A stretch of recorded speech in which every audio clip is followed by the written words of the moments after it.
Good morning, Yankees universe. Welcome back to another episode of the Yankees Morning Brew. Like always, I'm your guy, Hector. Always hanging out with my co-host, Mr. TC Stills. Check out this intro, and we will be right back. Really, y'all don't know this, y'all in danger. I'm a threat. I'm a gamble with your life, cause you know that it's a bet. It's a bet. You know I ain't letting up, my foot is on your neck. Take my word for it, it's a promise and a threat. Really, y'all don't know this, y'all in danger. I'm a threat. I'm a gamble with your life, cause you know that it's a bet. It's a bet. You know I ain't letting up, my foot is on your neck. Take my word for it, it's a promise and a threat. Good morning, Yankees universe. Like I said, welcome back to another episode of the Yankees Morning Brew on this Friday, July 21st. TC, we made 1K. Wow. We made it to 1K subscribers. Shout out to everybody that's in the chat, everybody that shows up every morning to give us all their support. We appreciate all of you guys. And like always, all you Yankee fans out there, wake up and get your coffee. TC, how you feeling, my guy? Oh, great. It's Friday. Yep, like you said, we hit 1K. Congratulations to Morning Brew Sports Network. Couldn't do it without you guys.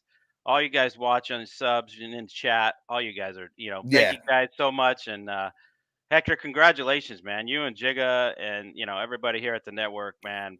Salute to you guys. Salute. No, thank you, TC. Want to take a second to shout out everybody who contributes to the channel. Shout out to my brother Phil. Shout out to Sandy and Julian from Dugout Station with the pipe. Shout out to the Rangers Ice Brew, the Jets Evening Brew, the rookies Halal and Eddie Crest. They are killing it. Our guys Eddie and Smitty. The Mets Evening Brew had their first episode yesterday, which was a banger as well. 1 second. I see we got some few people in the chat real quick. Shout out to Truth Always that is in the building. Unpopular Opinion, Grace Monroe, L.I. Yankee King, the only troll in the Yankee universe we acknowledge is our guy L.I. And like we always say on every episode, our shows wouldn't be what they are without the people in the chat. Right. So just appreciate all you guys that comment on every video, that hit every like. I want to bring up my brother Jigga Man Porto so he could join in on the conversation before our special guest, Mr. McPherson. We hit 1,000 snitches. Oh, snap it. What up, fellas? Yo, as you were sitting there naming every show, I don't know. I think we do a lot.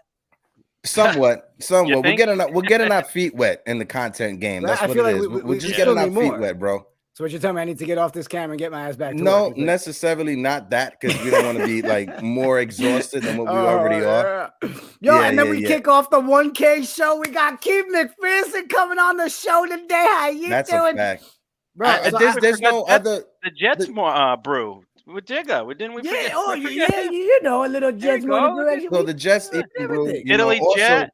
Another big accomplishment is, we made it into the yearbook, the Jets yearbook for 2023 for this upcoming season. So we made it in the yearbook. It just feels great right now, man. I'm not saying I have the page bookmarked or anything, but look, it's all blurry, but it's right there. Look at my right there. But no, we did all of this within 5 to 6 months. Shout out to everybody who helped us out along the way, all of our special guests along the way as well. Shout out to people who haven't been on the channel but still has helped us out outside of things. Shout out to Tiki Barber from WFAN. He's a big, inspiration, mentor for both Celso and myself. So we just got to shout out everybody who helped us along the way. Point blank period. Celso, anyone else you want to give a shout out real quick before we start the combo? Nah, man, just, I want to make sure I jumped up for a second. Seriously, just said thank you to everybody in the chat. These are the little milestones that we plan on looking back on. Be like, yeah, you remember when we hit 1,000? We got excited, remember? Right. So appreciate everybody in the chat. And honestly, I'm going to jump off the panel. I'm going to let the Yanks Brew do its thing. Let y'all chop it up with Keith. I'm going to be in the chat trolling Li, right? Someone's got to combat him a little bit, right?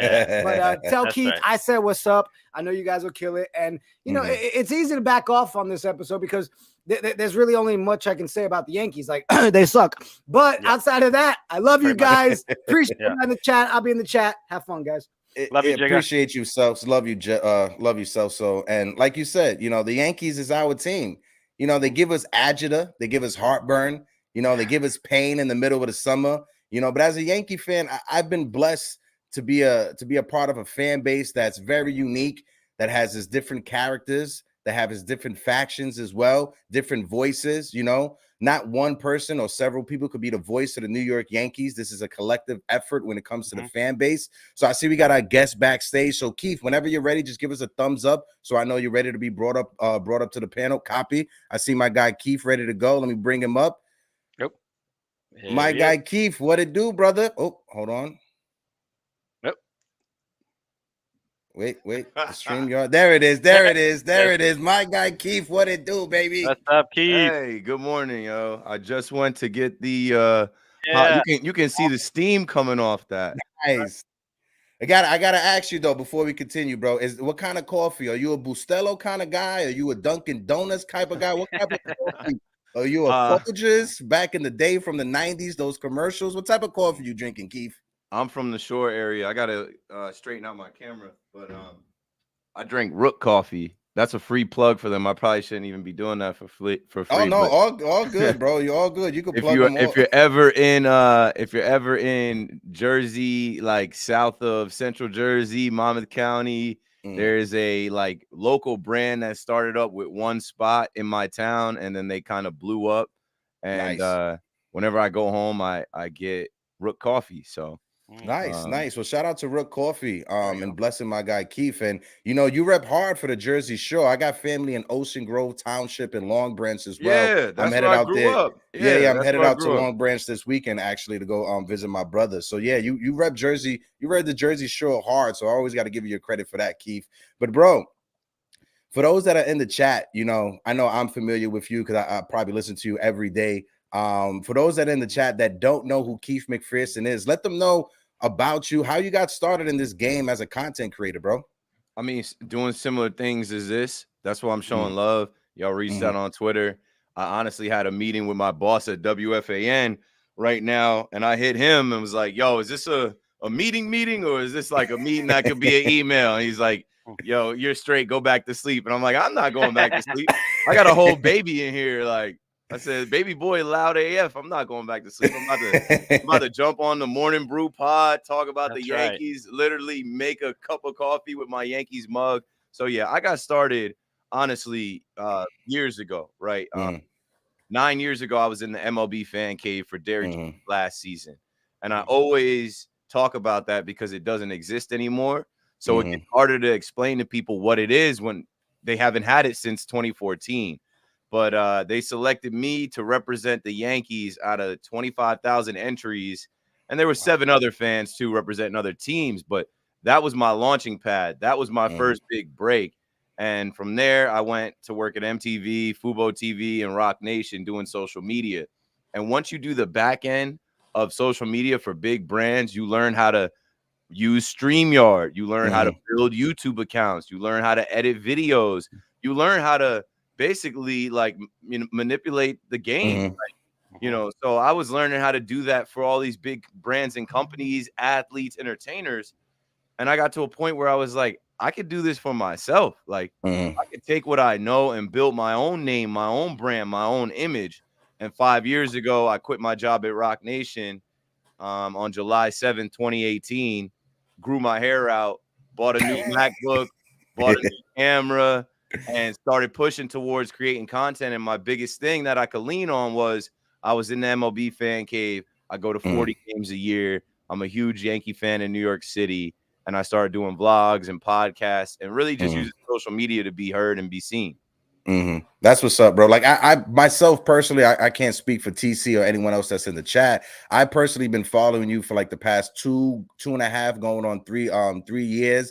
And my journey into this, you know, I worked EMS for years. I was an EMT in the South Bronx. I decided to go back to school and become an electrician. So I went to Apex to get my electrical. Started off in the pandemic, and then I got injured on the job. I fell from a ladder, messed up my whole back, messed up my hips and everything. So I was just at home recovering and listening. The bread for that? Yeah, I'm still on. Yeah, I'm on the comp. You know what I mean? I'm on the workers' comp right now. That's how some of my bills get paid right now, Keith, as I'm dealing with it. Yeah. But no, I was able to jump into this game at being a content creator because of the injury that happened to me, and seeing guys like yourself, Joe McFly, John Boy, my guy Pete, NYY News, a bunch of people that blew up being content creators. You guys gave me the motivation to dip my toe in this, and I did it, and I think I'm doing pretty well. You know, I got one of my guys, Keith McPherson, that I've been watching for years on the show, and I remember listening to your first show on WFAN when your sister actually called in to congratulate you that night. So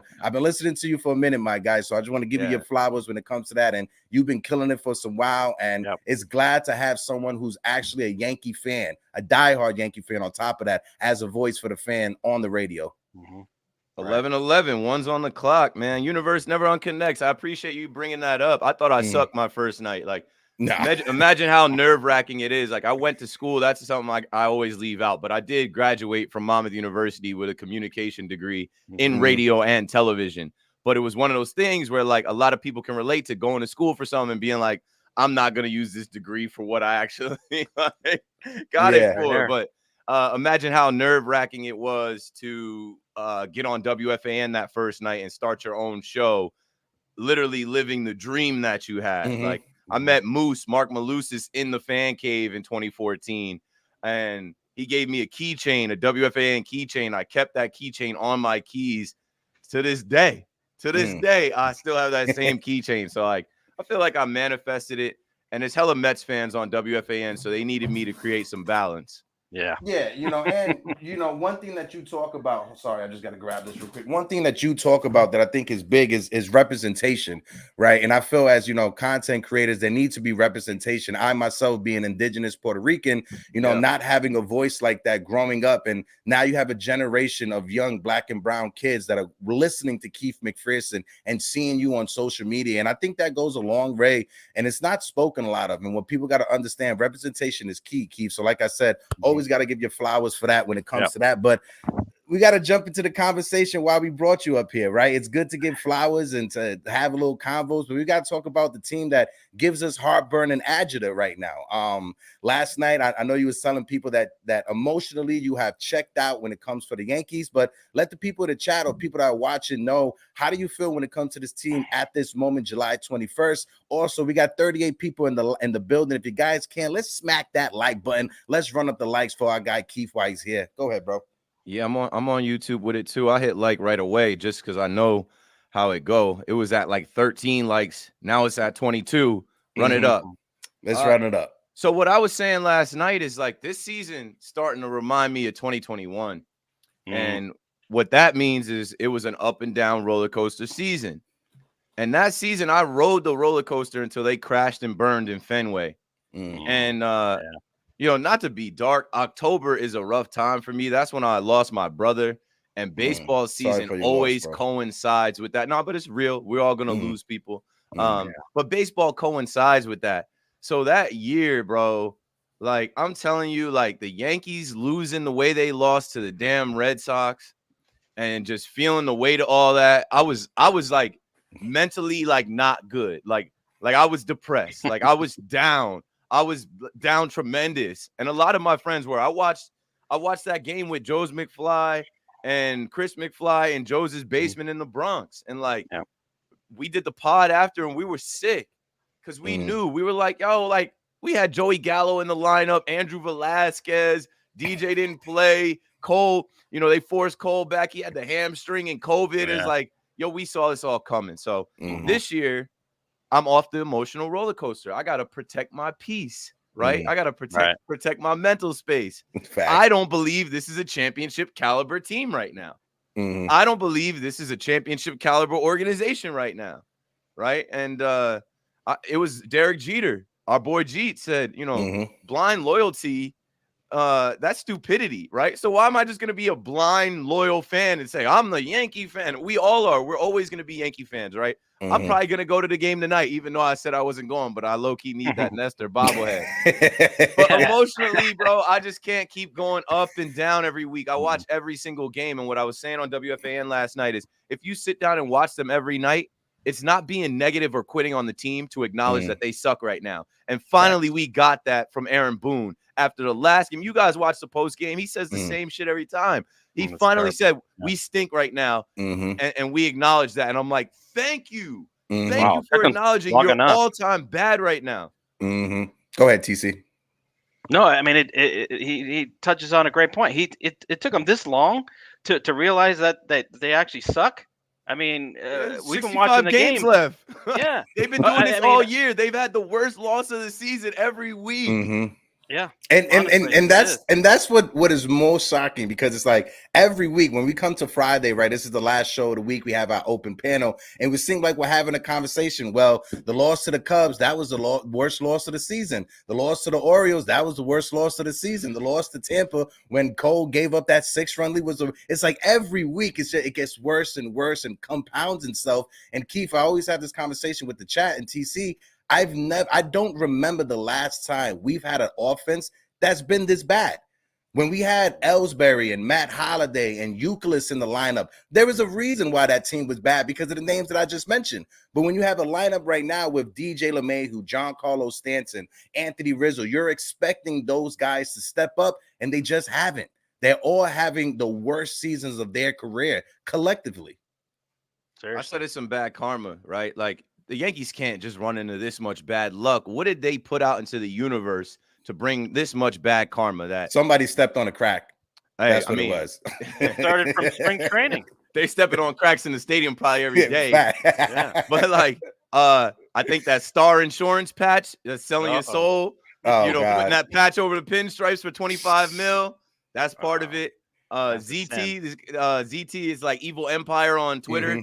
He was talking about, how they didn't send Gardy off properly. And I'm like, well, the outfield's been cursed ever since. Left field has turned into no man's land. And we can't keep a healthy outfield since we just told Gardy, oh, we'll keep your locker warm for you. And then just never brought him back, never sent him off, never retired him, just let him waste away in South Carolina. So they've done little things like, Gio Urshela, Gia to God. Cashman comes out and says, Gio Urshela is no Josh Donaldson. Terrible. It's like, bro, what? You have a Josh Donaldson poster up in your room? We don't love him. Like, why'd you bring him into this? Why'd you do that? So there's a lot of little things, man. Even the way they did Judge on opening day last year, not this opening day, but opening day 2022. I'm driving to the stadium. I'm listening to the radio. Tiki and Tierney are live in the Hard Rock, and they're talking about how all the reporters are asking Judge, like, why didn't he take the contract? And I'm like, wait, what contract? They offered him, and they put that information out on opening day. That's grimy. They shouldn't have did him like that. Yeah, definitely. And you was there for the All-Star break. Our captain Derek Jeter, he sprinkled a little sauce saying that the Yankees should trade for Juan Soto. And we know that Derek Jeter just doesn't say stuff just to say it, right? In the back of his mind, he was like, I'm gonna spray this on there just to give Brian Cashman some heat. And Cashman, his ego, even if he was gonna try to trade for Juan Soto, his ego is not gonna let him trade for Juan Soto right now because of what Jeter said. They don't do that. That's why I said they don't go big game hunting at the trade deadline anymore. They go bargain bin hunting, and they're not going to go get the biggest fish, right? Luis Castillo was available last year. We all thought Luis Castillo was going to be a Yankee, until the Mariners actually anteed up. So, Jeets is funny. I knew what Jeets was doing. He did that on purpose. He threw Cashman under the bus. He knew all the fans were going to react to him saying, yeah, I'd like to see them go get Juan Soto and put the pressure on the Yankees. Like, go get Juan Soto. Get Juan Soto. And then Buster Only comes along and says, oh, if the Yankees are the most motivated to possibly check on Shohei Ohtani, please. They're not going after Ohtani. They're not going after Soto, but they better go after a left fielder. They better go after maybe 2 outfielders with the lack of help this outfield has. Now they want a catcher. Now they want a starter. Now they need bullpen help. Let's see it, because this is the last couple weeks for a lot of us, right? If they don't get a good return at this deadline, if you already don't believe they're championship caliber, what am I supposed to believe? Judge is going to come back and hit 40 bombs and carry us to the promised land? No, him alone can't save us. Him alone, like you said, TC, him alone, he can't save us. And that's just too much unfair pressure to put on Aaron Judge, right? You expect him to come back. And what do you expect? The Yankees to go 50-17 over the last several games? That's not going to happen. The only way that we could get to 90 wins is if we crack 45 wins in the second half, Keith. And with the way the team is looking right now, I don't see that happening. Anytime the Yankees are down 3-0, 4-0, it feels like it's 20-0. It feels like it's 30-0. It feels like when you're younger and you're playing your older cousins in a baseball game. That's crazy. You watch the same game. That's how I be feeling watching it. I watched them go down 2-0, 4-0, 6-0. I'm like, this shit is a wrap. Like, it's time to do other things. Let me watch Quarterback on Netflix. Let me clean up the living room a little bit. Like, that's I don't when I get lost down TikTok and stuff, and I start scrolling. I'm there for 5 minutes, and I check my time. I'm like, come on, Yankees Twitter. Come on, Yankees Twitter. Like, damn, they're cooking them. They're cooking Rodon. Wow, they're cooking Volpe. Wow, yeah. What I'll say is this: it's okay to be honest. It's okay to be real. You're not a hater, or I'm seeing a lot of people like, oh, Keith, you're a front runner. I was a front runner when I picked this team. They're not in front. They're in last place. What are you talking about, bro? Like, I was a front runner when I was picking this team in 96, 97, 98. That was front running. I'm still a Yankee fan. I'm always going to be a Yankee fan. But it's okay to admit that every night you watch this team, and if they're down by 3 runs, it feels like it's an insurmountable lead.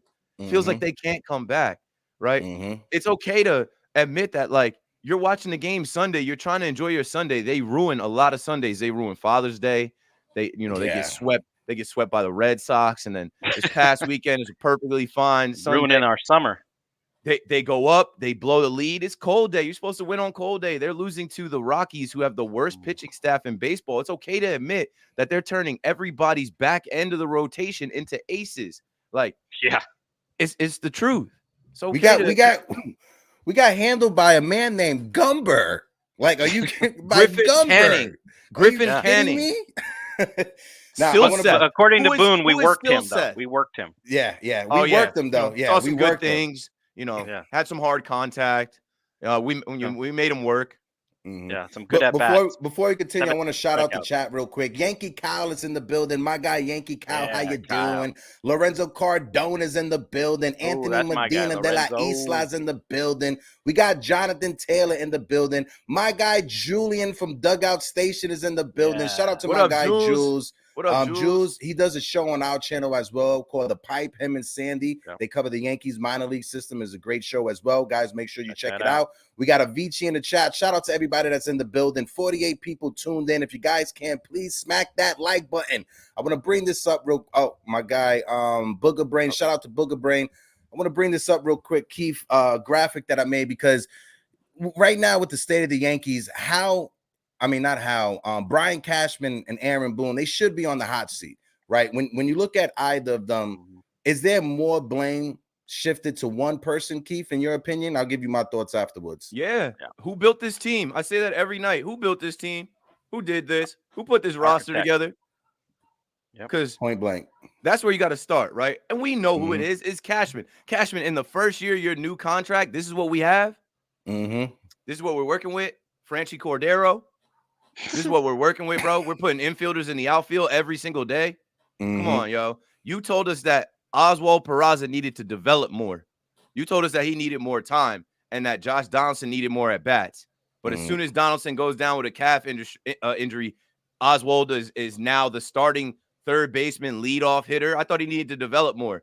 He's throwing pretty hard over there. He looks like he can play the position pretty well. That first game, he got on base 5 times. He didn't look overmatched until the second couple games, but he's a rookie. You also forced him into the ALCS last year because you told us IKF was an above-average shortstop. So the blame starts with Cashman because he's passed on some of the best players in the game the last couple off seasons, right? And he's made a trade that will go down in infamy. IKF and Josh Donaldson. I felt like we didn't need that. Like, nope. You forgot the ghost Patrick Swayze and Ben Rohrbach. But Ben Broadback's another one that we finally saw this. Who exactly? Who? But you talk about players that Cashman has passed on over the past several years. It goes back further than that, Keith. I took a deep dive into Cashman's track record since 1998, and I'm gonna just lay this out there real quick. Let me get your thoughts on it, and I'll throw it over to TC. But when you look at after 1998, after the Yankees won the championship, right? He traded for Roger Clemens, which I think all of us Yankee fans, that was a good move. He traded for Roger Clemens. But what he also did in that offseason is that he hung up the phone on Randy Johnson's agent because Randy Johnson wanted to come to the Yankees, and he refused to have a meeting with Randy Johnson. That's the first thing.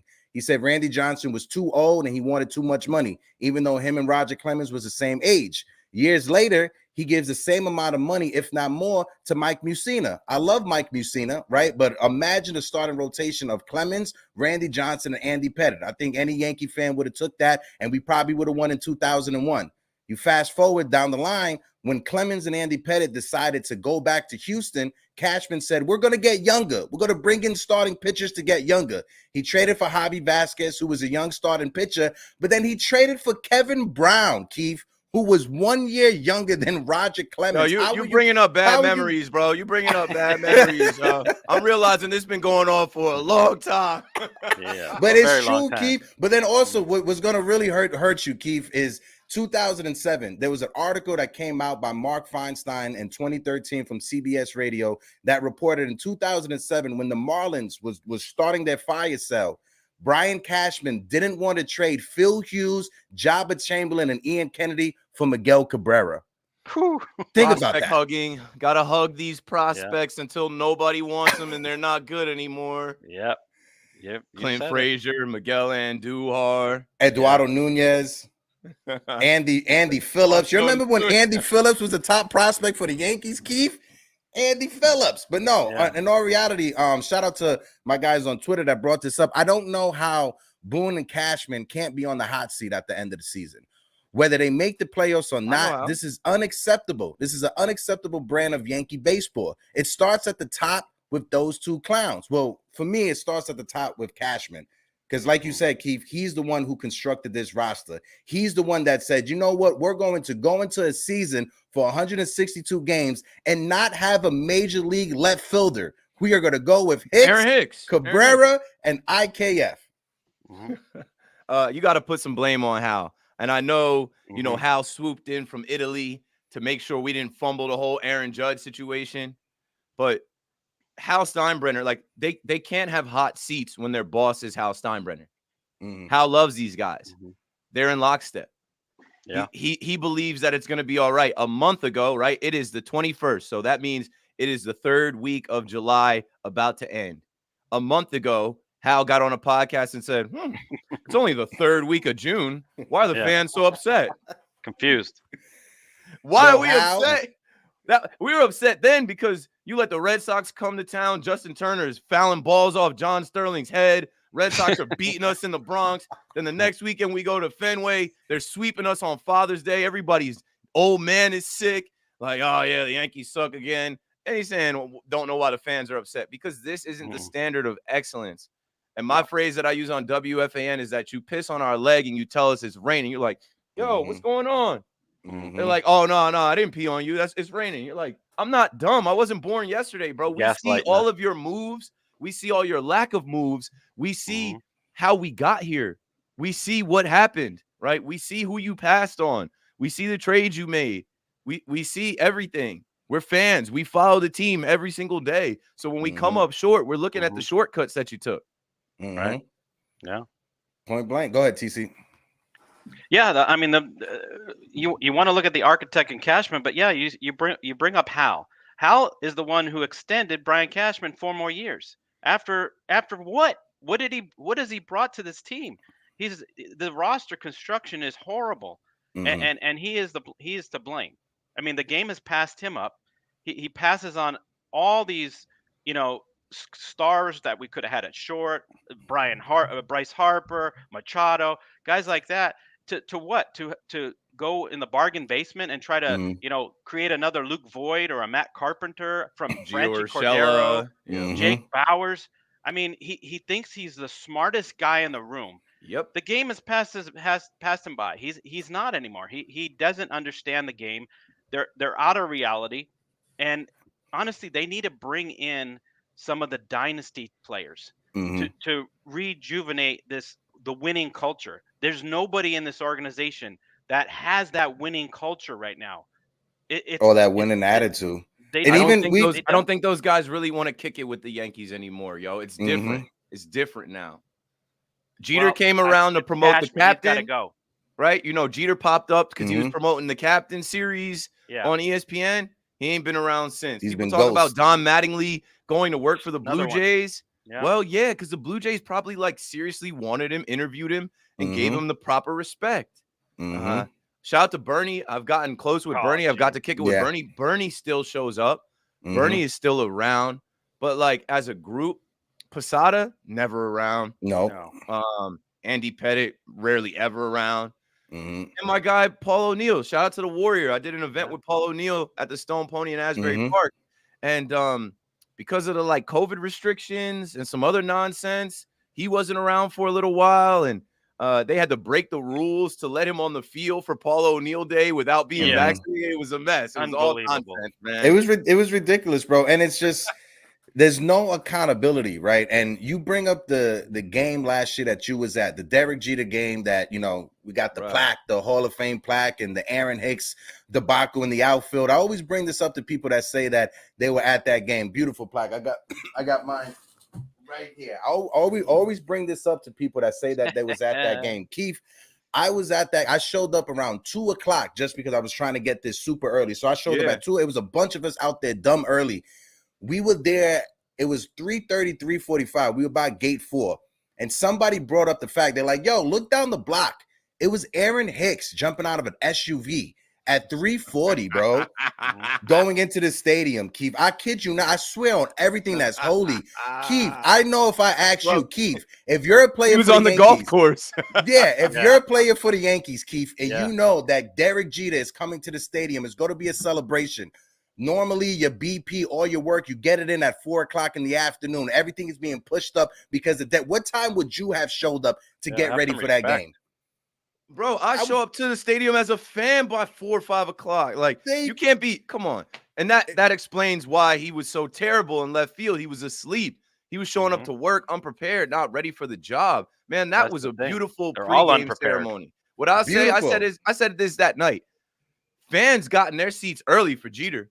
They were in there early. I'm like, yo, it's like 6 o'clock. The stadium is more than halfway full.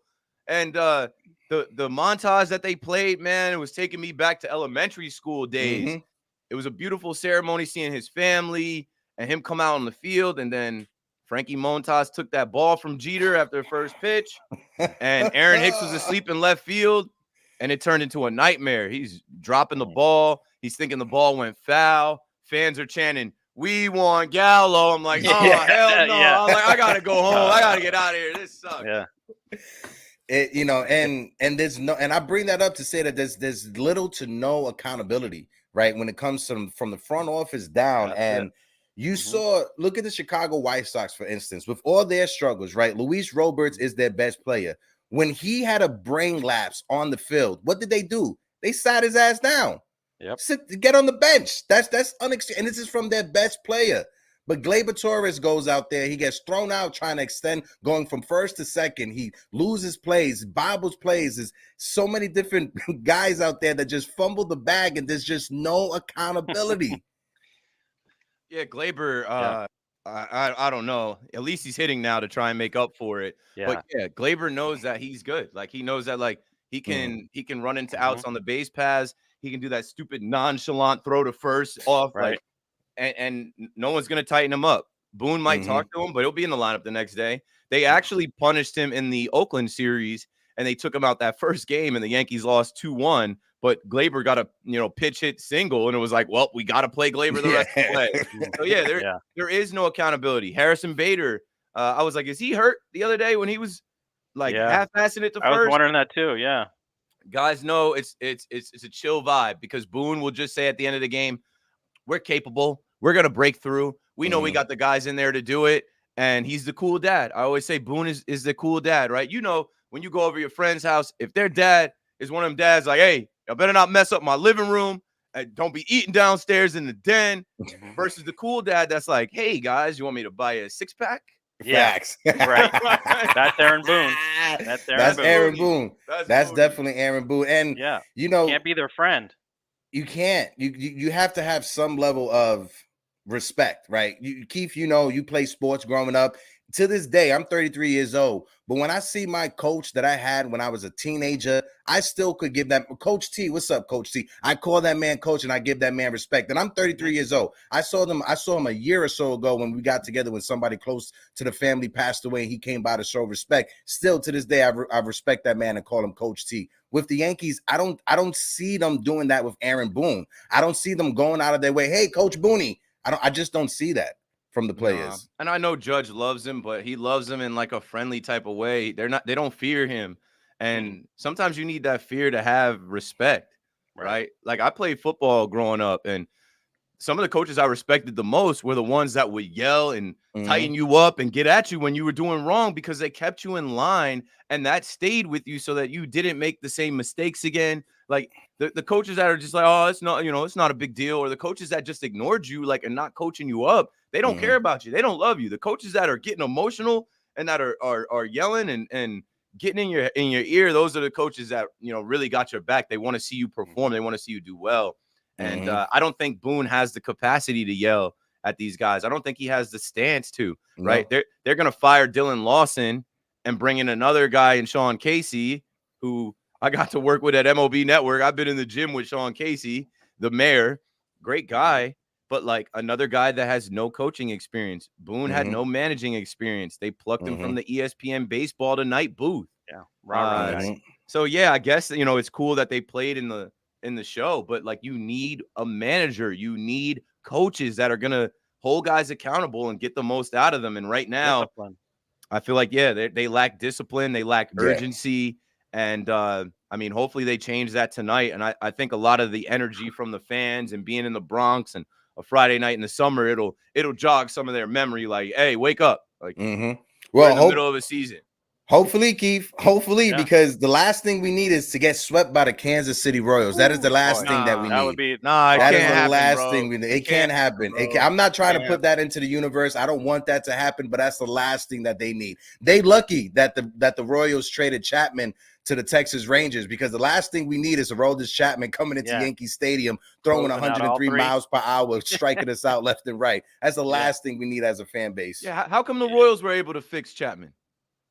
Yeah. Well, when you look at it, right, shout out to Pitching Ninja on Twitter. They pointed it out. It was a mechanical issue, right? I know a lot of people, they love Matt Blake, but when you look at pitchers that leave the Yankees, another guy and that they didn't play. Another guy, yeah, and don't forget, Dylan Lawson went to Transylvania University. Shout out to Transylvania University and all their talent that comes out of that program. But no, even when it comes to Matt Blake, I know a lot of people love Matt Blake, but there's been too many Yankee pitchers that left the team, were able to fix their mechanics and become great in their second stop, but not with us.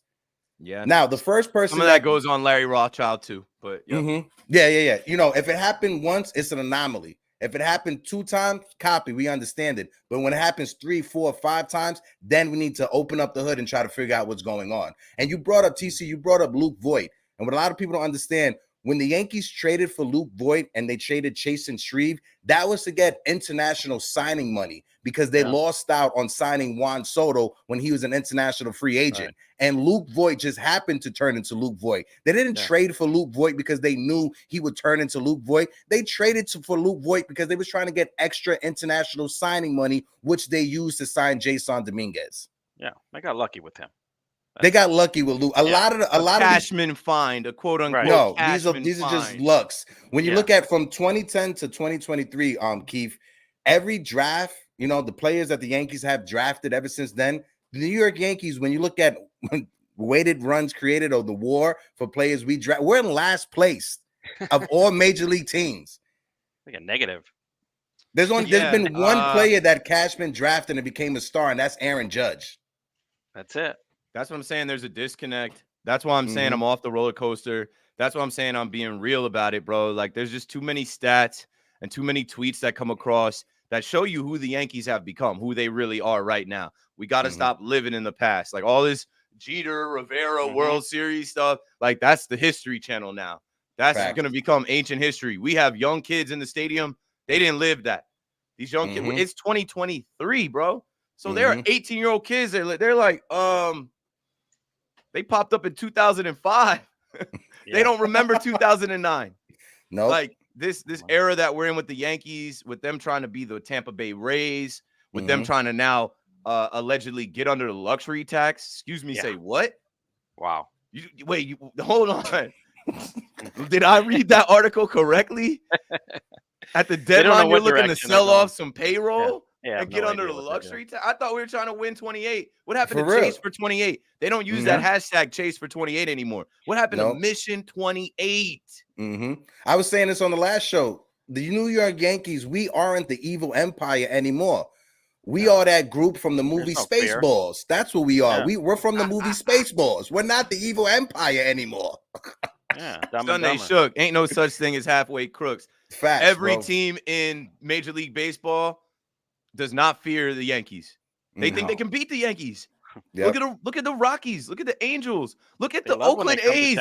That first game, the last place St. Louis Cardinals. They're like, there ain't no Derek Jeter over there. No, you know, ain't no A-Rod over there. We're all right. And I'm tired they don't have of hearing, Judge. They don't have Judge. Oh, we good money. Yeah, good. I'm tired bring of up their low A prospects to pitch against them. Of hearing people say that Yankee fans, they are too harsh on the players. You brought up St. Louis. This entire season, that fan base has been booing that team because of their bad play. I don't hear nothing about the fans of St. Louis are too harsh on the players. No, if you aren't performing, if you're getting paid by our team, we're going to let you know how I feel. There's no media coverage in Missouri. You got one or two college radio stations that are just, they hire guys as interns and for college credits. That's about it. But you brought up Boone, and I want to just talk about Boone for instance. When the Yankees hired Boone, we were told the reason why Girardi was let go was because he was too harsh on Gary Sanchez, and we needed someone who can get into the mind of Gary Sanchez and open up Gary Sanchez. Gary Sanchez is not even on this team anymore. There you go.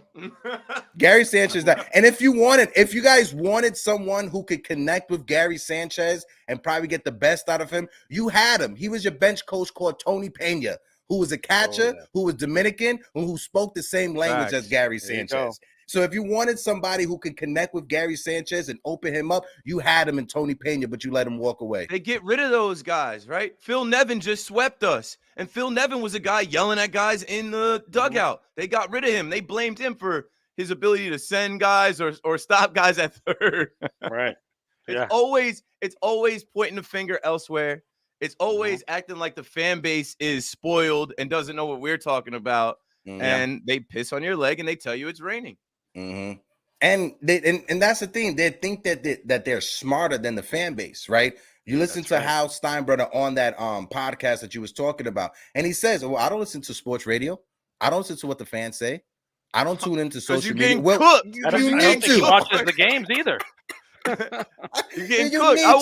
I wouldn't listen. I wouldn't listen to any of that if I was them either, because you're getting cooked. You can't listen for 5 minutes without somebody calling up the fan and saying, Hal Steinbrenner doesn't care about his team. If George was alive, yeah, and that's the thing. Hear that either. I wouldn't. And that's the thing. I'll throw it over to TC after this. When they bring up George, people forget in the 80s, George Steinbrenner traded Willie McGee to the Cardinals. He traded the crime dog Fred McGriff. Just imagine if Don Mattingly had those two Hall of Famers on the same team. Don Mattingly would have went to the postseason at least once. Yeah. Bare minimum once. Yeah, we're getting old, boys. We're getting old. Oh, we are. Yeah, I just realized it after today's episode. We getting old. We're getting old. There's kids that they don't know any of this, bro. They're in this era of Garrett Cole and Aaron Judge, where those two guys are generational talents. And I've been saying, stack the deck. I can't believe Brian Cashman got on the radio in Chicago. He won't call WFAN, but our brother station in Chicago, the Score 670, he got on Chicago radio to say, how far did we get? Well, like, you wouldn't know it from our fan base, but we got to the ALCS. You got swept, B. You didn't win a game. That was embarrassing. I was in there literally like panic mode. Like the Houston Astros are about to sweep us and celebrate on our field. We might have to burn the whole field. We might have to burn the field, put a new field in. So there's just a disconnect. And I think the Yankees are in an identity crisis right now. The goal shouldn't be just to make the playoffs. No. The goal every season is to win the championship. I thought we were supposed to have a chance to win the whole thing, not a chance to get the last wild card. When did that change? When did the phrase change that every time a team goes into spring training, their fan base should believe that they can make the postseason? I thought it was their fan base should believe that they could win it all. Well, it's a crapshoot. It's a crapshoot, fellas. The league has closed the gap on the $7 billion New York Yankees with all the resources, the greatest fan base, right? All the money, all of the everything that they need to build a championship caliber team. The league has closed the gap on them. Like the Arizona Diamondbacks, the Cincinnati Reds, the Minnesota Twins, the Orioles, the Baltimore Orioles are in first place the year after you won the division and went to the ALCS. It's called scouting and development. They have a bunch of 22, 23-year-olds playing for them. When was the last time the Yankees developed a starting pitcher, Keith, that you could point to and you said, you know what, for 5 seasons, Luis Severino, this guy was our ace. Luis Severino. Oh man, Clark Schmidt. Come on, Clark, tonight. Come on, Clark, please, come on. Hopefully, and it's not even on Clark. Come on, Volpe. Come on, Rizzo. Rizzo will be back in there. They gave him the coveted double off day, like they used to give Judge, right? Getaway day, and then you got the off day. Man, Rizzo better hit a bomb tonight. I actually might bet that on FanDuel. He got to get right ASAP. I don't Give me a short portrait, but yeah, no, they don't develop pitching, and then they hug their prospects, and then they mismanage them, right? Like, hey, Davy Garcia, you're gonna be the opener in Game 2 in 2020 in the ALDS. We're gonna ruin you after that. Ruin your confidence. Even with Peraza last year, we're gonna call you up just to sit you on the bench in favor of IKF, and then we're gonna tell the fans that IKF is a great defensive shortstop until he keeps booting the ball and we can't play him in the ALCS. Come on, Peraza, you got it against the best team in baseball. And then we'll have you sit in the minors the next year in favor of the Volpe marketing plan, which I love. I'm a Jersey guy. Volpe growing up, I think it's a great thing or whatever. He's got a great family, great story. People are chilling on that chicken parm talk now that he's slumping again. But they gave Peraza a raw deal. And, you know, Volpe skipped AAA, and he's literally developing in front of us. Like, he's a rookie. And if this is a championship caliber team, you're not supposed to have things like that go on. No. You're not supposed to have guys that are in their prime declining. Giancarlo Stanton, Rizzo, LeMahieu. I wouldn't even count Donaldson. Donaldson had no business being on this team after he called out Garrett Cole. But Brian Cashman, I'm going to get him. He's always been an above average offensive player. That's because Brian Cashman, he had a PSA 10 Josh Donaldson rookie card. That's the only reason why he traded for Josh Donaldson. He had a Josh Donaldson MVP poster up in his office, and he's like, one day that guy's going to work for me. Yeah. I wanted to bring this up real quick because we're talking about Josh Donaldson, and these are the numbers between Josh Donaldson and Gio Urshela since they were traded off. Gio had a 3.8 WAR. Josh Donaldson 2.2. Gio played in 206 games. Donaldson played in 165. Gio had 779 plate appearances. Josh Donaldson 666. That's a bad number right there. Gio had 207 hits. Donaldson had 121. Donaldson did have 25 home runs, but Gio did have 88 RBIs. He had 4 stolen bases, a 290 batting average, a 335 on base percentage, and a 413 slugging. And I know it's hindsight 50-50, you know, because right now Gio, you know, he's out of the game because I think he broke his pelvis or fractured his pelvis, something like that. So he's probably not going to play for the rest of the season. But when you look at those numbers, that trade, like you said, Keith, is going to go down as the worst trade that Brian Cashman has made as the president or the GM of this team. And those 10 homers that Donaldson has over Gio were probably in games we lost and meaningless homers that didn't do anything.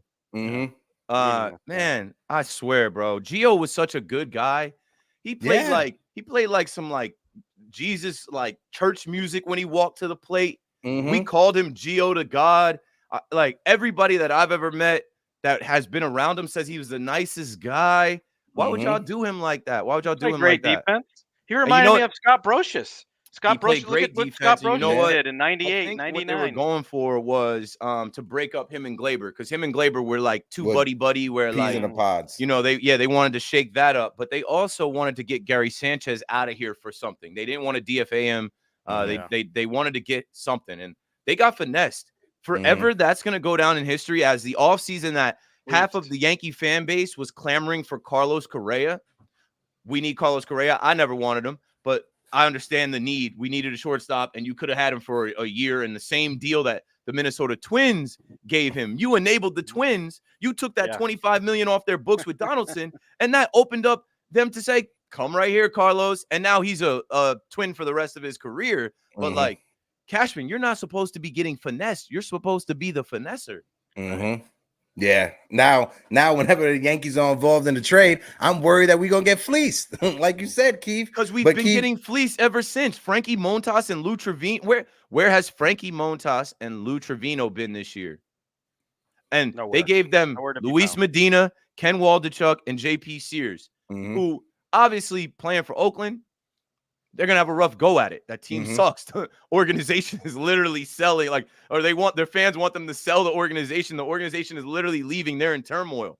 Those guys could be the answer to the question that you had said before. Like, when do they develop pitching? They don't, because they trade these guys off for, you know, the second option. They were supposed to go get Luis Castillo. Frankie Montas was not the move, and it's unacceptable, man. Yeah, it's unacceptable. Definitely. Ezekiel Duran is playing for the Texas Rangers right now. Joey Gallo. When we need a left fielder. When we need one of the worst ever. Keith, I want to respect your time. I appreciate you for joining us on this conversation. I know it was last minute. We got to set something up again, maybe closer to the trade deadline. If you want to join me and Jules on the show, we definitely got to set that up. Also, as well, September 23rd, we are doing a nice little after party after the Yankee game, Sucker Punch Bar and Lounge in the city. You're more than welcome to come. We'll send you like 2 or 3 tickets if you want to bring whoever you want to come. We'd love to have you out for that. But Keith, my man, thank you for joining us this morning. It's a pleasure. Yeah, no problem. Someone that I look up to as a content creator could take time out of his morning and join us here for the conversation. Keith, any last words for the people before you get out of here, brother? Congrats on 1K subscribers. I know how hard it is to actually build to that. Thank you, keep sir. going, keep being authentic, being yourselves. There's gonna be some haters, but they're lame. They're never doing nothing but hating. They don't have the time to do anything but hate. And thanks for reaching out. I'm glad I could help you guys out. I'm rooting for all the Yankee fans, especially in a time like this where the Yankees are trash. We got to pick each other up. So of course. Let's go Yanks tonight. Let's go Yanks tonight. My dream, one of my big dreams is to be able to be on WFAN. I know you got that keychain that you got from years back, but I got this pass from when Tiki Barber invited us to the stadium from Tiki and Tandy, and I keep this in my wallet just to be motivation for me to get to the fan one of these days. But Keith, so thank you for joining us, my brother. Keep working, fellas. I'll see you Keith. soon. Keep up the great work. Appreciate you, bro. That was our guy, Mr. Keith McPherson from WFAN. Great conversation, great convo, and the time ran by so fast. We already at 11:52. We could have, you could tell we could have kept that convo going, bro. For 2 more hours. Yes. Also, we are at 1K, and like Hector Cruz said, turn on the super chats. The super chats will be turned on. We appreciate all you guys that support us. Like I always said, this show wouldn't be what it is without you guys. So I want to give a quick roll call real quick. Shout out to my guy, Joseph Caputo from the Shift. My guy, Joe, what it do? Salute. My guy, Truth, always is in the building. I see Mr. 161 Jason from 161 River Ave is in the building. Lorenzo Cardone is in the building. Eric Wallace, Ewa's in the building. Big time Jerry Cadill's in the building. My guy, D-Rod, what it do? 19 Con-Man, salute, 3 capital S's. Zach Brown, this is in the building. There he is, Zach. How you doing, Zach? Give a shout out to my brother Pete Seminetti from NYY News TV. Like my brother Pete said, smack it, the like button for your boys. And my guy Halal from Backstage Baseball. Halal, what it do? Now, you know I like this one. 01LS1Z2ADABX. Appreciate you. Thank you, guys. It was a grind to get to 1K, but we are here at 1K, and we're going to continue the conversation. TC, I'm going to throw it over to you for a second. What do you thought about the convo? No, it was great. I mean, he hit on a lot of good points. I mean, he's been in the game for a long time. He's seen all these games. He knows. The problem lies in Cashman. He's just built a terrible roster, and these guys got to be held accountable. It needs we need a clean house, and start from scratch. It all starts with the architect Cashman and our scouting and development. He proved, Keith was on point when he said we don't develop our players. We hug our guys and trade them off for cast-offs. That guys that we think we can turn into superstars, but they're all past their prime. And it's just the wrong direction. Nobody knows what they're doing in this organization, and it's time to move on. Clean house. And we got 52 people that are in the building. We are sitting at 48 likes on the live. If you guys can smack that like button, let's run up the live. Let's get to 50 likes. Let's get to 60 likes on this one. I'm putting in the link for the open panel. You guys know it's open panel Friday, and we weren't going to have a Friday without the open panel. So the link is in the panel. We're going to run the show to about 12:30 just because I got to do some errands real quick before Get Yank. So like always, let's respect the terms and services when it comes to YouTube and when it comes to Twitter, right? Be respectful to everyone that's on the panel. If someone is in the middle of giving a take, let them finish, because the same time will be given to you so you can finish your take right now. I'm going to bring up one of my guys, and I'm going to bring you guys up as you popped up backstage and the queue. I'm going to bring up one of my guys, Big Time Jerry. Hey, yo, Jerry, how you doing, Jerry? There he is. Good morning. Good morning. Good morning, sir. You got the coffee ready? Oh, I got the coffee ready. I got the coffee ready. I'm coming over to Washington Square. Cheers to you. Nah, but Jerry, I appreciate you joining us, Jerry. Jerry, I just want you to know, right? You are one of the favorites. I just want to let you know that every time we're backstage after the show, we always say we love when Jerry jumps on the panel, or we love when Jerry's in the chat. So I just want to throw that out there to you, Jerry. I love you guys. I love you too. I love you too. I love you too. Knocking it out of the park. Jerry, you was listening to the conversation with Keith. What was your thoughts, real quick, before we bring up the other guys for the open panel? Okay, ditto what Keith said. He knows the game, and he knows the problems, and he made some great comments. I have to agree with him in everything he said, really. And my condolences to his, I don't know if it was his brother. Yeah, his brother. He said in October. My condolences to him. Yeah. Definitely. I want to bring this up real quick. My brother Pete, who says, congratulations on 1K. Many, many, many more to go. Absolutely, my brother. I appreciate that. But yeah, we at 1K, and we got to thank the chat. We got to thank the guys that come on to the open panel. It may be me and TC that runs this show Tuesday, Thursdays, and Fridays, but you guys are part of the conversation. You guys contribute to the show. We just want to let you guys know that, we got to 1K, but you guys are a part of it. Always look forward to Friday. Yeah, definitely. Always look forward to Friday. I'm going to bring up some more people for the open panel. I'm going to do it like this. I'm going to bring up Unpopular Opinion, who was next. Then I'm going to bring up L.I. Yankee King. I'm going to bring up Jonathan. I think that's D-Rod backstage. D-Rod, let me get a thumbs up if that's you. Lorenzo's back there. Oh, that's who it is. Zoe. That's okay. That's Lorenzo. All right. Yeah, that's okay. Copy. So I just wanted to make sure that was him. I see Sunil backstage. Sunil, let me get a thumbs up just to make sure that's you. Copy. That's Sunil. So I'm going to bring up my guy, Unpopular Opinion. Pop. Yo. What you doing, baby? What's going on, fellas? Chilling, great bro. show, How you feeling? Great show. Appreciate that. Appreciate that, bro. You was listening to the conversation. What was your thoughts? It was great, man. He touched a lot of good points. You guys talked a lot about, this organization and just how flawed it's been over the last, 3-4 plus years, and spot on. And Keith was great. It was good to see him on the show, and, congrats on 1K. Thanks, brother. Thanks, brother. Yeah, I want to bring up L.I. Yankee King next. Then I got Jonathan. Then I'm going to bring up Lorenzo, and then Sunil. Eric Wallace, I see you message the private chat, but the camera's not connecting on your end, Eric. So if you want to refresh, then join. You could join right back up. But I'm going to bring up L.I. Yankee King.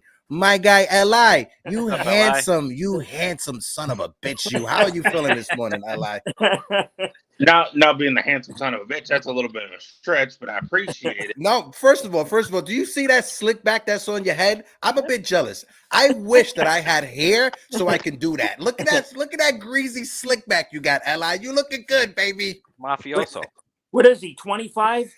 I don't know. He's 17, 18, something like that.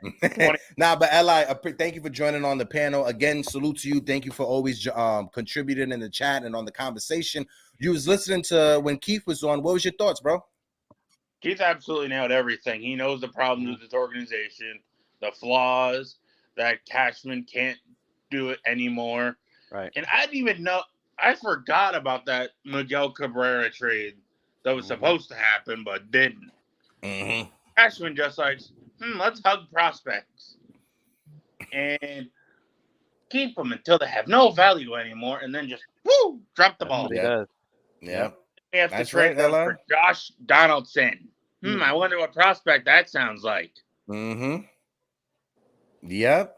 But Li, you right there with us, bro. We feel the same way. So I'm gonna bring up Jonathan next, and I'm gonna bring up my guy Lorenzo, and I'm gonna bring up Sunil, and then Uncle Tats backstage. So I'm gonna bring up Jonathan right now. Hold on, just trying to click to bring Jonathan up to the panel. Jonathan, my guy, what it do, baby? Hi. What's up, Jonathan? Good morning, sir. Good morning. You can hear me with this thing on, right? I hear you. Yeah, we can hear you. We can hear you, bro. We can hear you, bro. What was your thoughts on the conversation and the points that Keith brought up? Well, I liked it. I didn't hear everything because I have to be up and down away from my computer. But overall, it was a very good conversation. And honestly, Cashman has made very poor decisions, even ever since the last, especially since 2017. I think for some reason that Astros loss, even when they cheated, has put something in the minds of the Yankee ownership and front office, and haven't gotten. They're trying to win in 2017, and they haven't gotten past 2017 for some reason.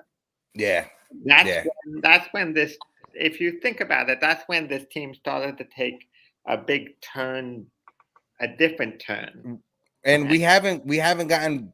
That was the closest we've been to a World Series was 2017. Yeah, we haven't been back. Game 7 of the ALCS. We haven't been that close ever Yankees, since then. In my opinion, I would like to see Pereira on this team right now. He's on the 40-man roster. You need an outfielder, a left fielder. Why aren't we having Pereira on left field right now?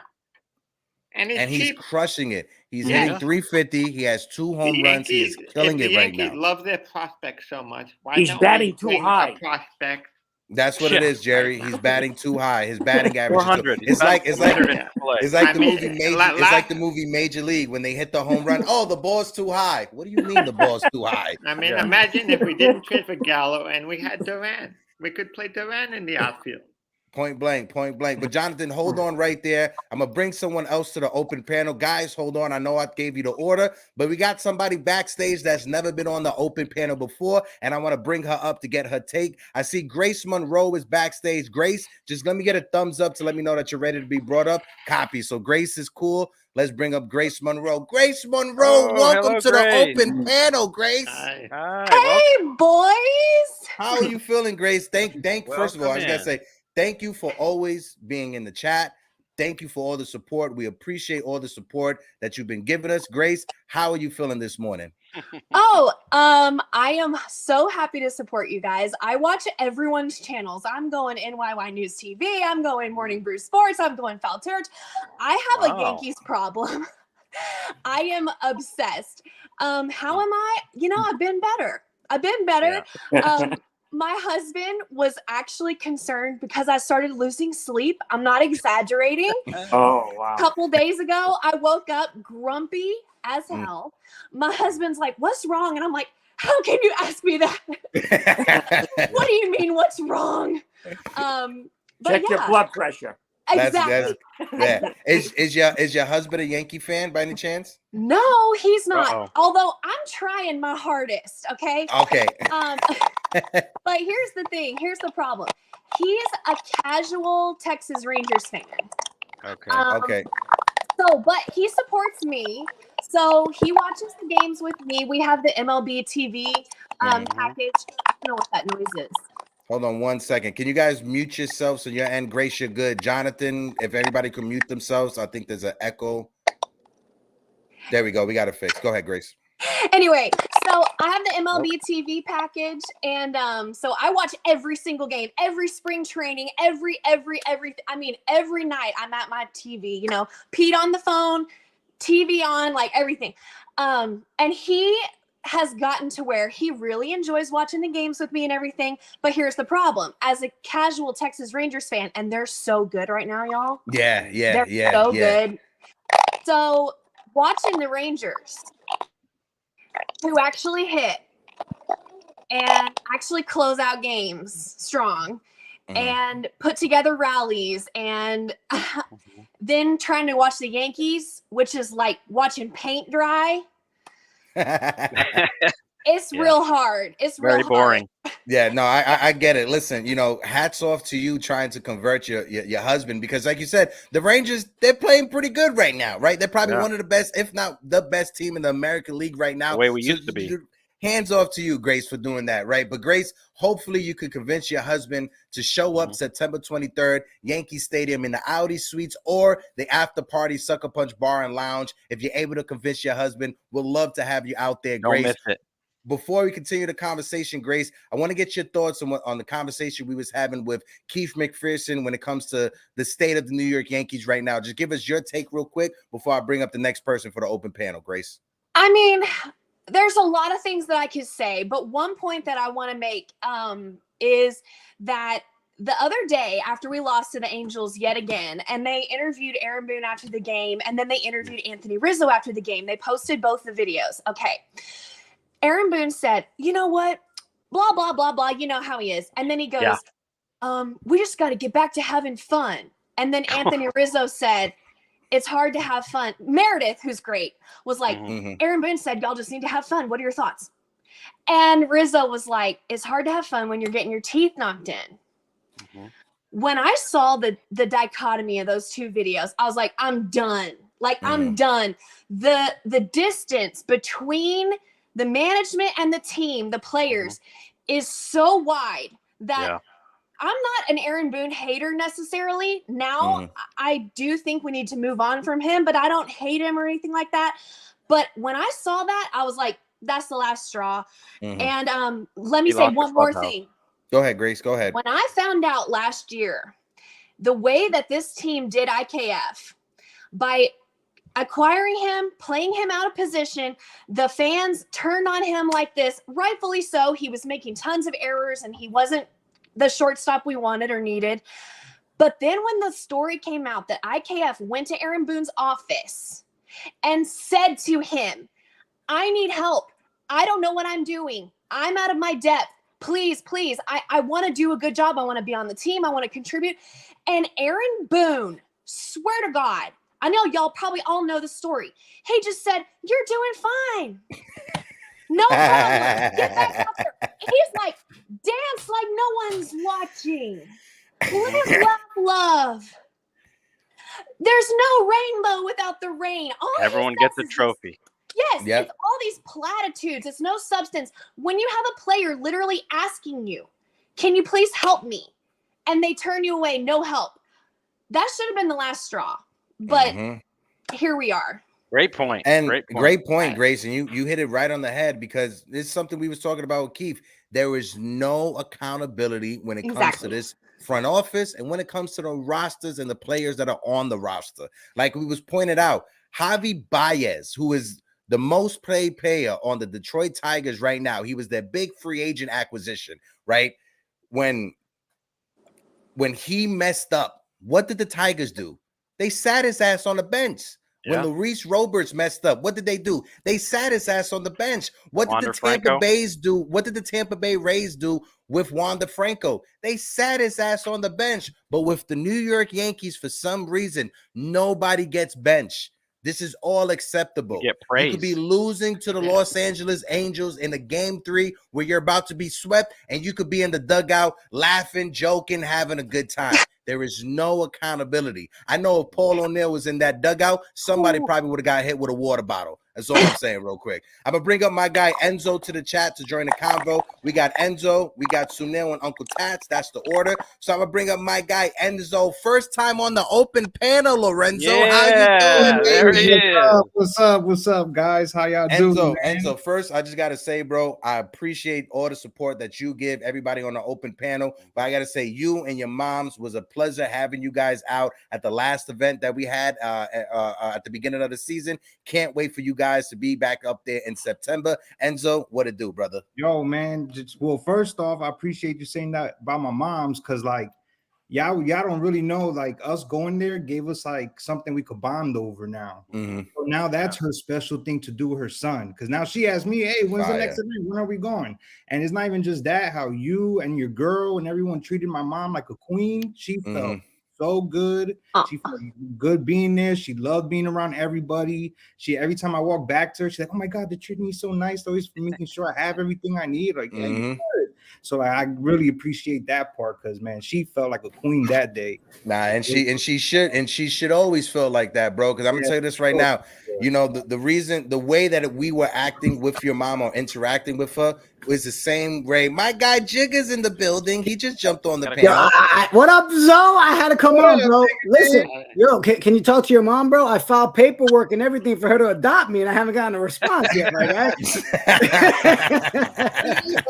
She probably don't even know that the paperwork's there. You know what? I didn't check the mailbox, bro. Go take care of that. She's still guys. If she don't know the name, she's not gonna open the mail.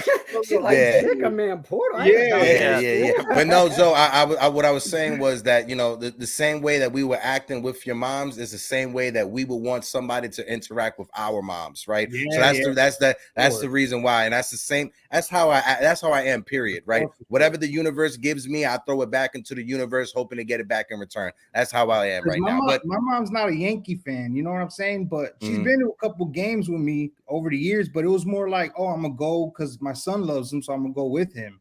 And the crazy thing is, she's been to some amazing moments every time she's gone. Nice. The first game she ever went to was Sunday Night Baseball. Brett Gardner got a game-winning hit in the bottom of the ninth against the Red Sox. All of a sudden, I see my mom just high-fiving everybody around her. She don't know nobody.